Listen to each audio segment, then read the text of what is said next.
Everyone online is screaming that David Alonso cheated his way to victory. They're calling it dirty. They're calling it illegal. They're wrong. Dead wrong. And the video footage already proved it was completely clean. June 28, 2026, Assen, the Dutch Grand Prix. Moto2's last corner, the Geert Timmer chicane, and 3 riders arriving side by side with a race win on the line. David Alonso, Manuel Gonzalez, Senna Agius. 1 corner left, 1 shot. And what happened next split an entire fan base in half. Gonzalez rode ultra-defensive that final lap. Every inside line blocked, every gap closed. That's championship leader instinct, and nobody blames him for it. But Alonso didn't need the inside. He went around the outside instead, a move most riders wouldn't even attempt at race speed, and he ran wide doing it. Wide enough that Gonzalez and Agius had to check up behind him just to avoid a pileup. Wide enough that half the internet immediately screamed foul. Here's the part that shuts the argument down cold. Alonso never left the track. His tires stayed within the limits the entire time. The FIM stewards didn't even need to launch a formal review after the checkered flag, and he faced exactly 0 penalties. 0.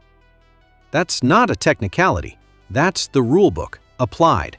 And Alonso walked away clean. So how did you get from legal pass to illegal move trending on race day? Subscribe to this channel because Moto2 controversies like this happen more than you'd think, and most fans never get the full story. Let's talk about how close this actually was, because the numbers here are almost hard to believe. Alonso deported Gonzalez to the line by 0.024 seconds. 24 thousandths. That's not a race, that's barely a heartbeat. And Agius, in third, finished just 0.234 seconds behind the winner. 3 riders, 1 corner. A gap you couldn't measure with a stopwatch you'd trust at home. Think about what that means for a second. At those speeds, 0.024 seconds is the difference between a bike length and nothing. Gonzalez did everything textbook defensive demands. He still lost by less than the blink of an eye. And that's exactly why the aggressive inside move felt so shocking to everyone watching. Nobody expects a pass like that to work. Nobody. It worked anyway. This wasn't Alonso's first war with Gonzalez either. Go back to August 24, 2025, the Hungarian Grand Prix at Balaton Park. Alonso took his first ever Moto2 win there in another final lap scrap with Gonzalez. And afterward, Gonzalez said something that tells you everything about what he was dealing with.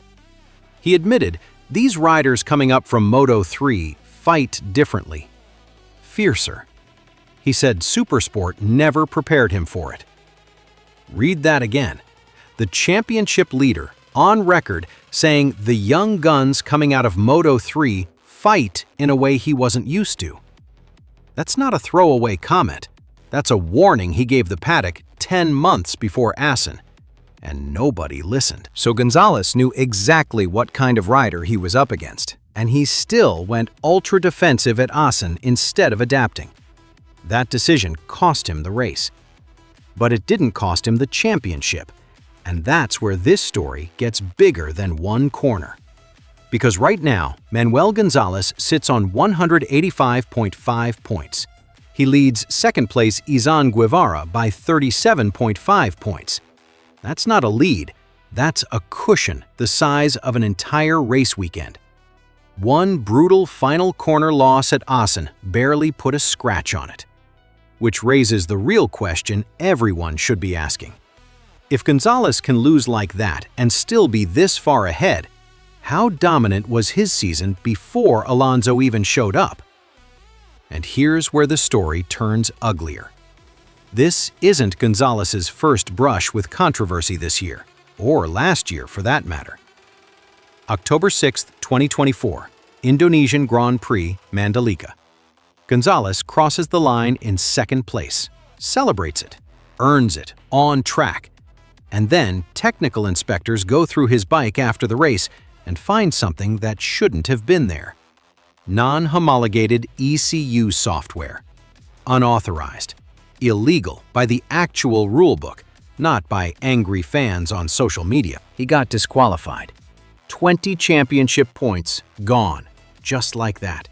Stripped from the standings like the race never happened for him.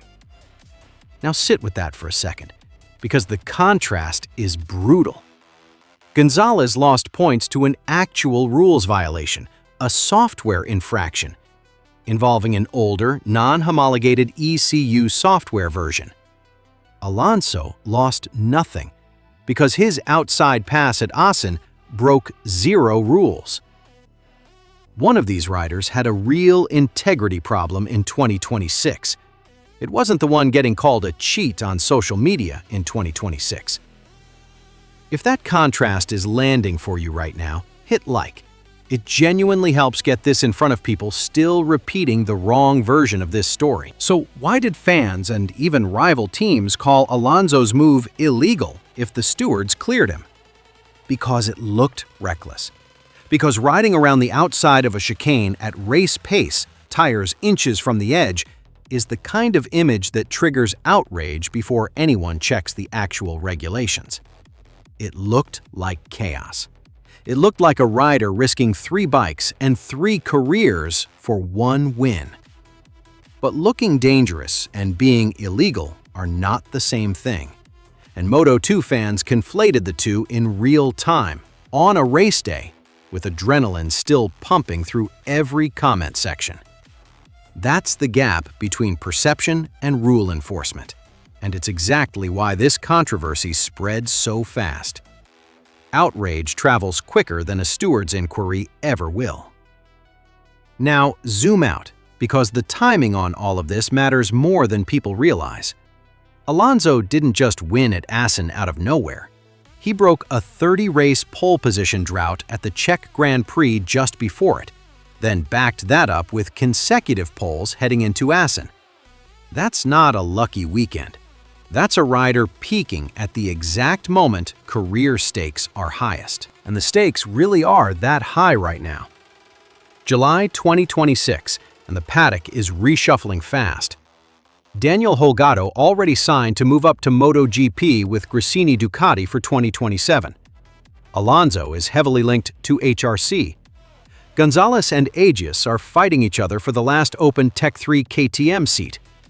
Every point, every win, every last corner pass this season isn't just about a trophy. It's a job application written in race results.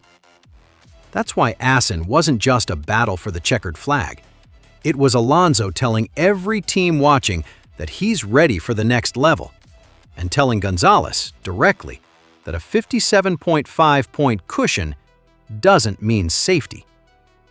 Add the heat into this too, because it's not a small detail. Air temperature hit 28 degrees Celsius that weekend. Track temperature climbed to 37. Tire preservation became the entire race strategy, which meant every rider had less grip and less margin heading into that final chicane.